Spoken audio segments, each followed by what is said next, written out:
Hey guys, last week I revealed to you that I'm now a Christian and I've been baptized. But this week I'm going to be sharing with you my testimony, how I got saved and the things that led up to that faithful night. So growing up, I always envisioned for myself having a family, having an amazing career, getting married to the one I love, somebody who loves the Lord.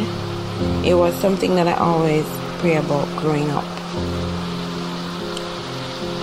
In 2013, I found myself in an amazing job. It was my dream job. A year after I got pregnant with my son Caleb, I also bought a car in that same year. While being pregnant with Caleb, I started the process of purchasing my first house, because at that point my life was coming together and I thought that I needed somewhere to put my family. So you can imagine how proud I felt, only being 22 years old and achieving so much to the point where I thought my life was fully together. So the only thing that was missing at that point for me was to get my fairy tale ending, which was to get married. Because you're working, you have a car, you have your house, you go to church when you can. It was just all together, right? So in my head, the only thing that was missing was getting married to the one I love. Now, my relationship with Caleb's father, we had a lot of issues, as do many other relationships, but that didn't deter me from wanting to marry him, because he was the guy I loved. He was the one that I woke up beside every morning since 2010. So I really loved him, and because we had issues, that didn't mean that I didn't want to marry him anymore. You understand? But anyway, even though we didn't get married, I always wanted to get married to him, because we were a family, and as I said, we went to church when we could. And for me, living in the eyes of the Lord was always something that I wanted for my family. But let's fast forward to 2016.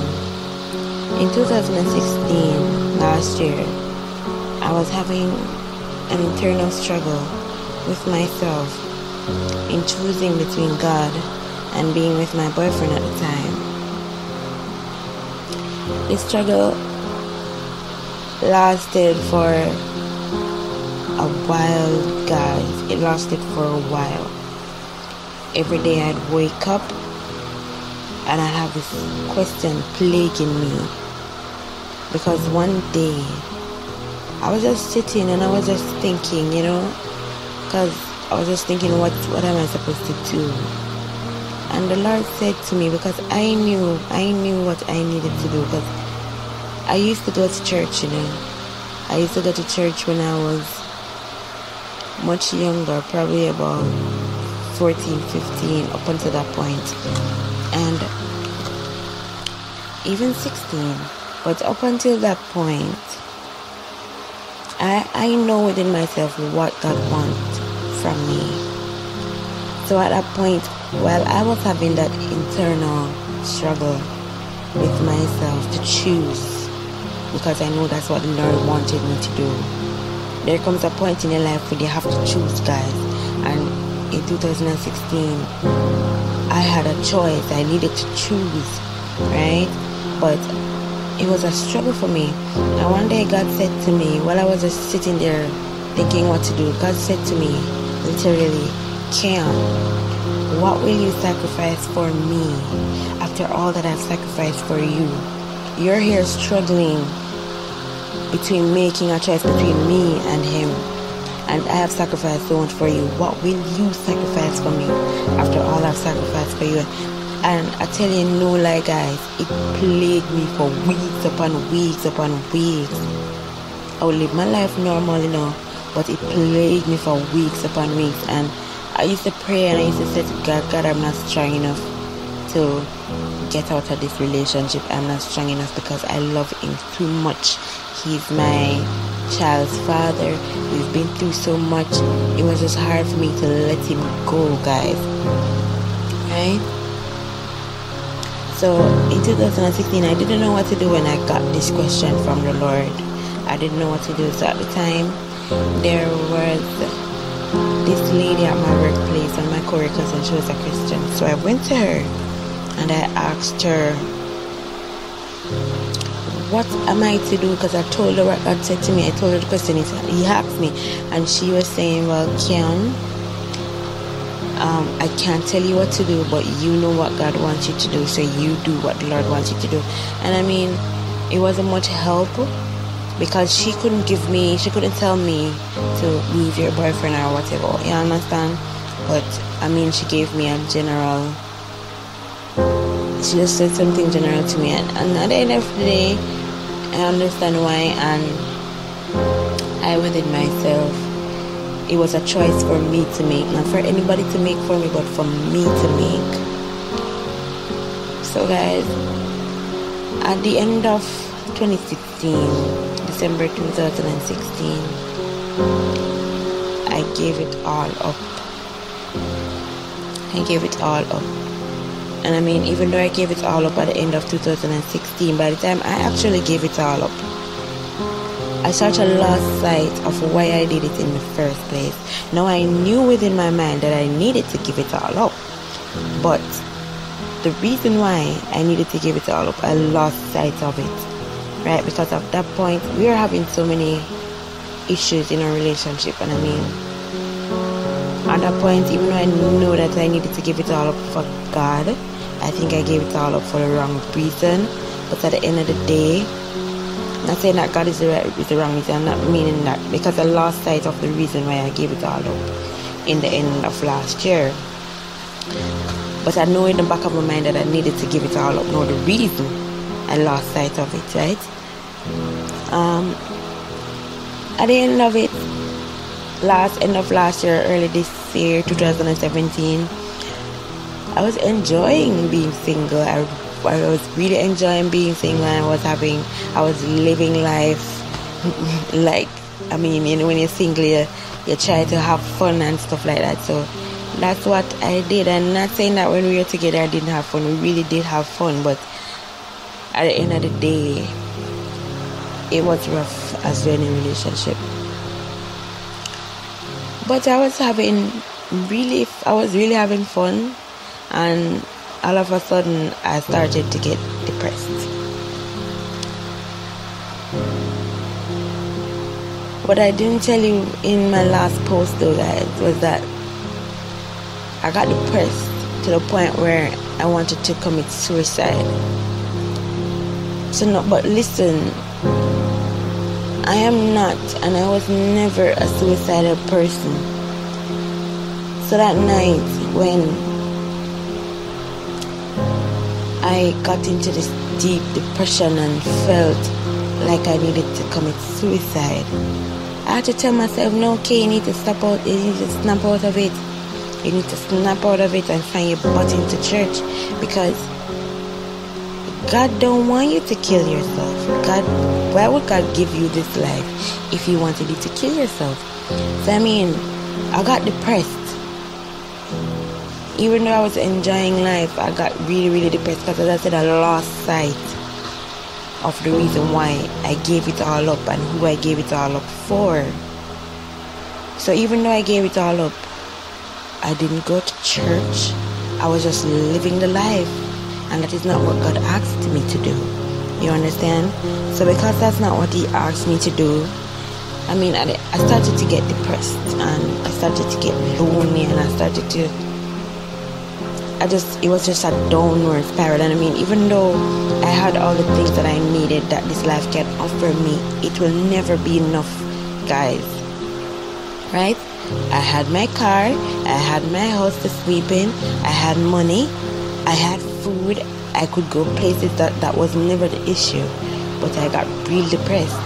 You understand? So when I got depressed to the point where the thought came into my mind to kill myself, I was like, no, God, no, this can't be real. So I needed to find myself in church. And at that point, I was really, really, really, really out of it. Right? And I just wanted to be in the arms of the Lord. I just needed to be in the arms of the Lord. I just wanted Him to hug me, to say, okay, it's going to be okay. Because He's the only one that could have helped me out of that situation. So this was a Saturday night when it happened to me. When the thought came into my mind. And I mean, I was depressed before, before that night. But it was always about crying. I used to cry at night. Right? But this Saturday night, the thought that came into my mind, I was like, oh no, it's not going right there. So the following Sunday, this was on April the 9th, 2017, I told myself that I was going to go to church. And the morning when I woke up, the Sunday, I could not move, you guys. I couldn't get up out of my bed, and I knew in my head that I wanted to go to church, But it's just like something holding me down in that bed. I couldn't move, so I laid there. And all during this time, I had my son, My son was here with me, and I mean, the only time I got up out of my bed was to get him something to eat. I never get up, none at all. But in the evening, of that same Sunday, I found myself crying again. I was like crying. And I heard a voice telling me again to kill myself. So I was like, oh no, devil, not today. So because the thought came into my head, it sent me on another spiral downwards, guys. So I took one look at my son, When I was crying, I took one look at my son.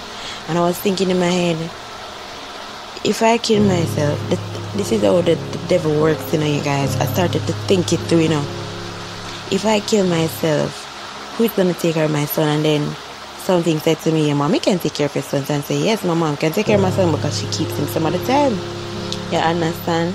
So the devil works, guys, to your situation and work on you, but you have to be strong.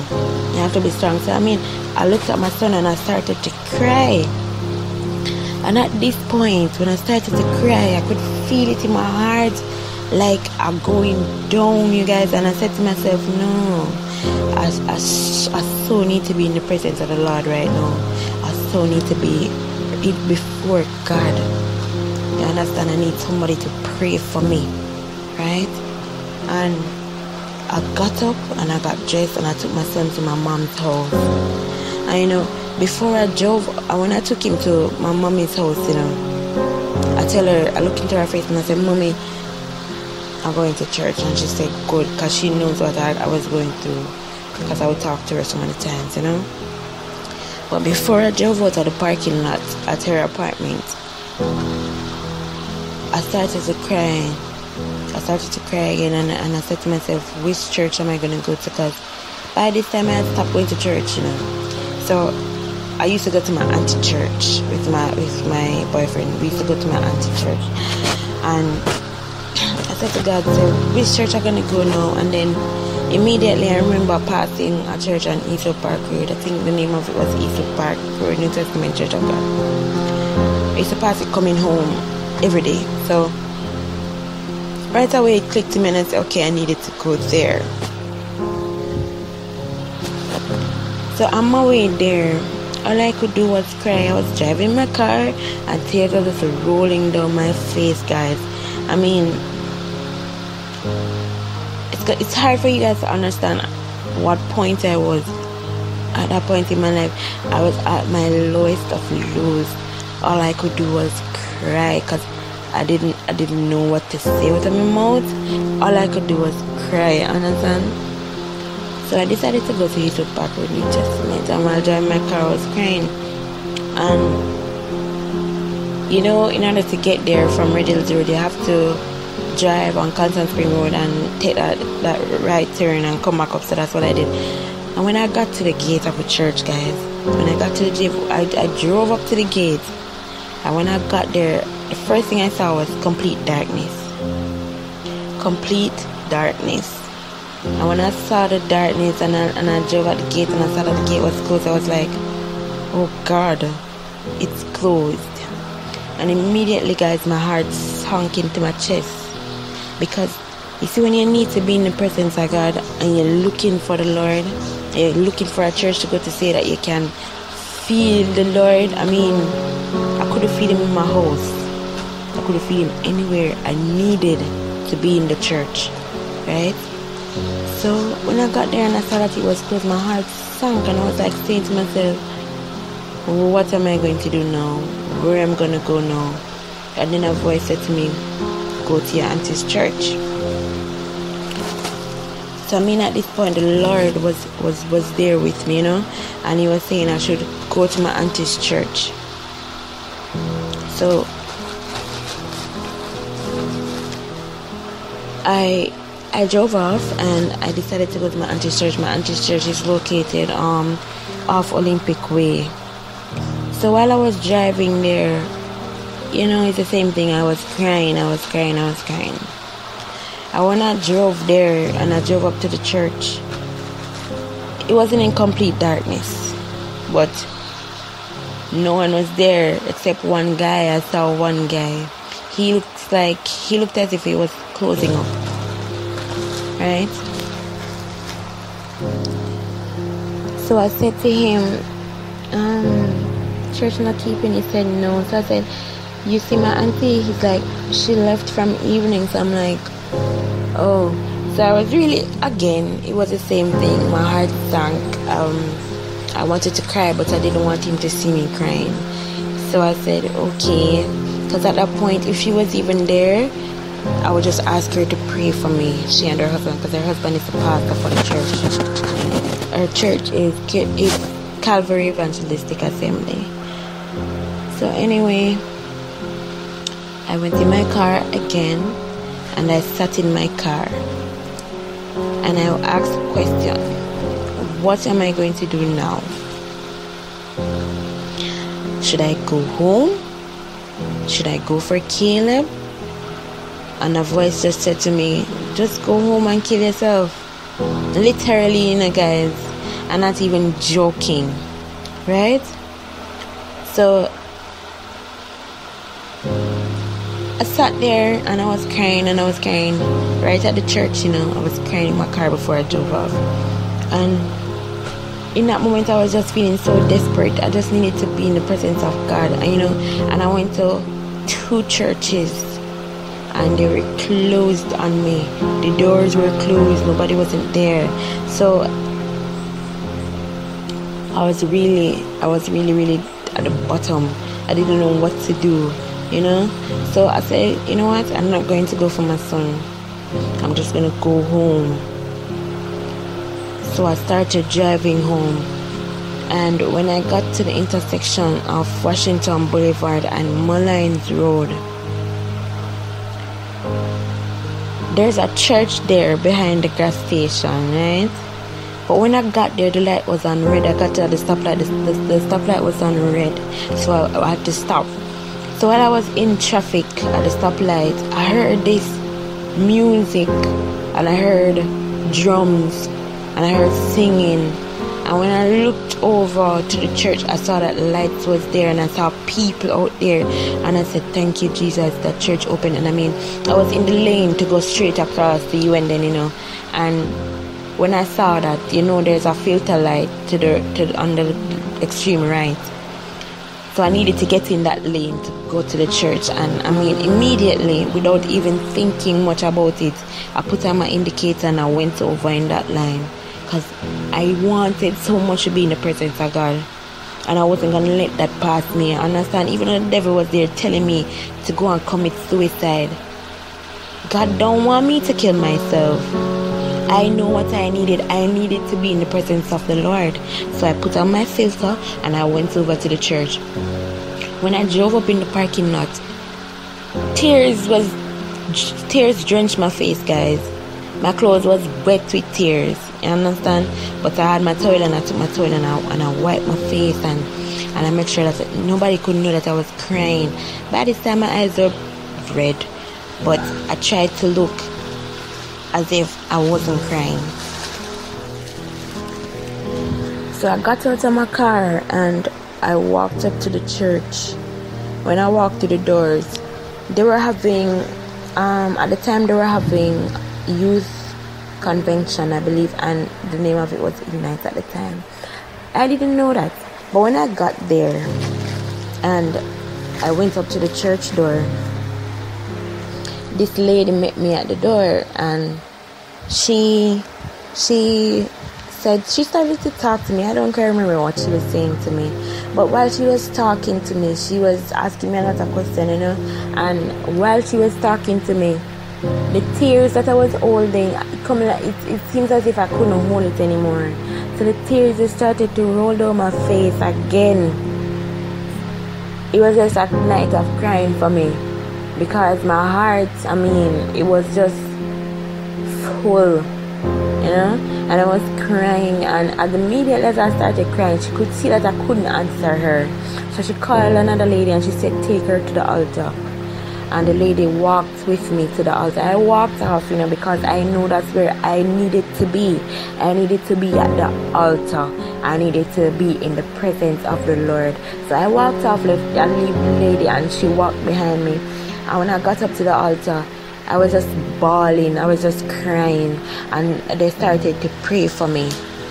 And while they were praying for me, they were telling me to, open up my mouth and pray. But guys, I couldn't. All I could do was cry. And one of the ladies said to me, it's hard, but I know tears is a language the Lord understands. And in my mind I was saying, yes, God understands, So that night I didn't get the breakthrough that I was seeking. So I know within myself that I needed to go another night. And it was a convention. So they were keeping it the Monday night, right? So when I left and I went for my son, and I told my mommy about it. And I went there the other night, the Monday night. This Monday night, my mommy decided to come with me. So I went there, and again I sat there, because as I came from work, I went for her. I didn't even change. I went for her, and we went to church. And I sat there, got the preaching and stuff, and when they called altar call, I went up again, because I didn't get the breakthrough that I want. They prayed for me and it was good. It was good, guys. It helped me a little, but I just needed God to hug me and to say, okay, it's gonna be okay, So I went up to the altar that Monday night again. And when I went up to the altar that Monday night, again they prayed for me. And I didn't get the breakthrough I was seeking again. It was just like something was holding on to me.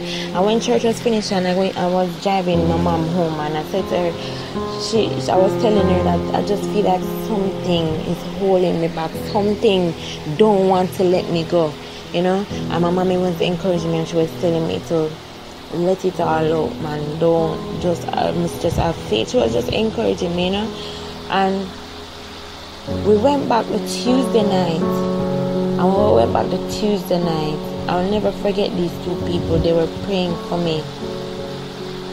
And a pastor and his wife, she was praying for me, And while she was praying for me, she was talking to me. And she was just encouraging me to open up my mouth and say something to the Lord, because He wants me to say something to Him, And while she was praying for me, I started to talk to God. You see, guys, there's something about when you open up your mouth, It's when you open up your mouth and the words come out of your mouth, something happens. I know sometimes it's hard for you to say something when you're going through a lot of things, and it feels like you are bounded and you can't say anything, you can't get up and you can't go to church. But there's something when you open up your mouth and pray, something happens. And I started to open up my mouth and I started to talk to God. And so when I started to talk to God, my breakthrough just started to happen. You understand? I just started to have my breakthrough. I felt loads of weight lifting off my shoulders. I could feel peace within myself. So you see what I was looking for God to hold me? He held me and he hugged me. Guys, I'm not joking and I'm so serious. This is my testimony. God hugged me that night. I can't talk about it and don't get emotional. But God hugged me that night and he told me that, Kay, it's gonna be okay. Because something happened when I started to open up my mouth and I started to pray and I started to talk to the Lord, you know. And that night after I got my breakthrough, they were asking me if I wanted to get baptized. And I mean, at that point, I was wholeheartedly wanted to live for the Lord. And at that point I gave it all to God. All of it, all of me, all of everything. I just gave it to him that night, and that night I got baptized. That same very night I got baptized. That night was April 11, 2017, and I got baptized that night. You see, I was on my way, guys, home to commit suicide, to kill myself, you know, to do what the devil wanted me to do. But God, I went to 2 churches before and the doors were closed. But God, guys, but God saved me that night. I was at the intersection. I was 2 minutes away from home. 2 minutes away from home. And God saw and God took me out of it. And him tell the devil, no, not her, not Kian. And God provided a church for me to go. I went to 2 churches before. That was the 3rd church that I went to. You understand what I'm saying? So you can't believe how the devil worked. He made me go 2 churches and the doors closed, and put me in that point, in a position to say, no church, no home, just go and home, go do what I tell you to do. You understand? But the Lord, man, God came through for me that night.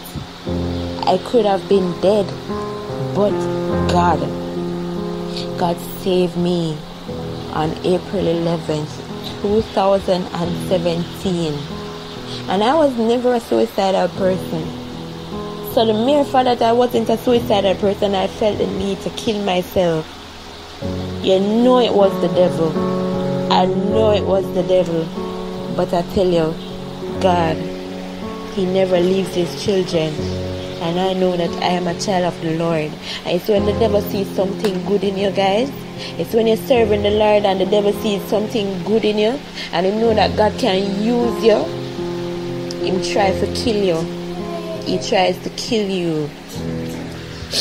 My son just got up, so he wants to watch cartoon. But as I was saying, guys, I am proud right now to be and to say that I'm a child of God.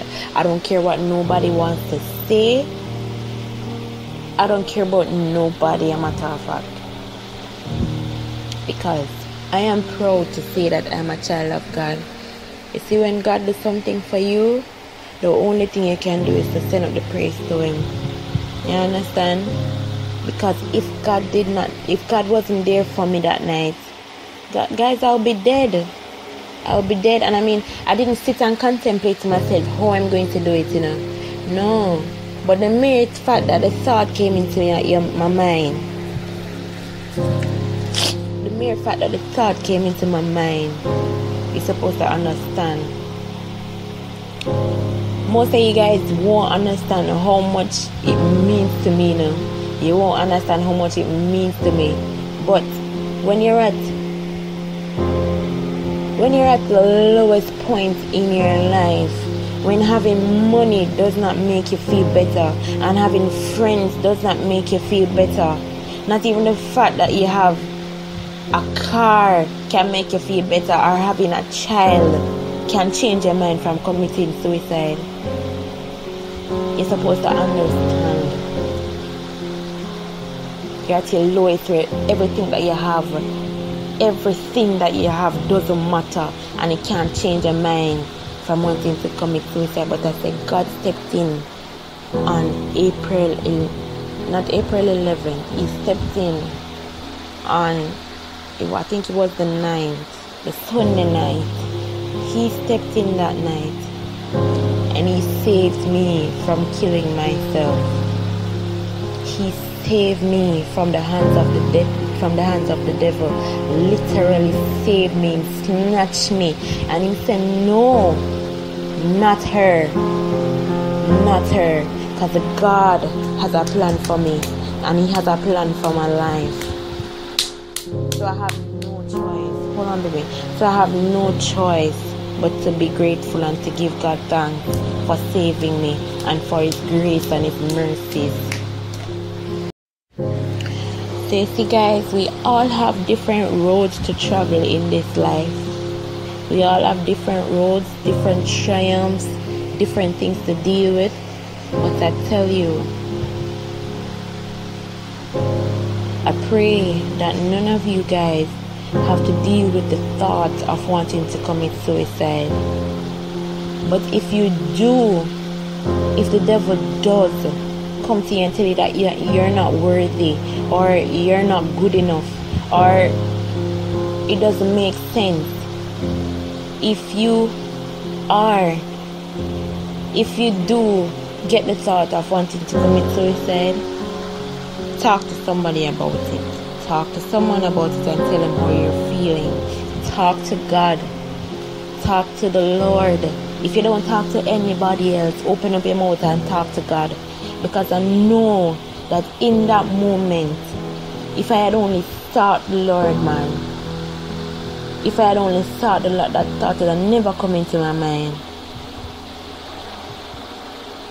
It would have never come into my mind. So, if you are ever plagued with that thought to commit suicide, just remember this. God will never tell you to end your life. You know why? Because He gave it to you. He gave it to you for a purpose, and He has a purpose for you on this earth. And He will never take your life away from you like that. You understand? And until you have served your purpose that He placed you here for, He will never tell your life, and He'll never tell you to kill yourself. You understand? Because life is precious. Life is a precious thing. You understand? God wouldn't tell you to kill yourself, because if He didn't want you to be alive, why would He give you life in the first place? You know. So I mean, you guys, I just asking you guys just to be strong. You have to be strong and you have to pray. You see, prayer is a powerful thing. It's a powerful thing. So this is my testimony, and I hope that it has blessed somebody. And I know most persons are going through struggles in their life. I mean, there are different struggles, but there are struggles just the same. And my advice to you guys is to just to seek the Lord, seek God in all your struggles. And if you feel at your lowest, seek the Lord, because He'll never leave you. He'll never forsake you. Even when it looks as if He's not there, He's there. In the midst of the storm, He's there. This is my testimony, guys. I know it's a lot, but I thank you guys for listening, and it means so much to me that you listen to my testimony, and I hope it blesses somebody, and I hope it encourages somebody to go and seek God. I mean, thank you again for listening. If you have any questions or any comments, I'd love to hear them. Also, please subscribe to my blog for new updates and new posts. Thank you guys so much again. See you on my next one. I might write something, I might do a video, or I might do another recording. But see you guys on my next one. Bye.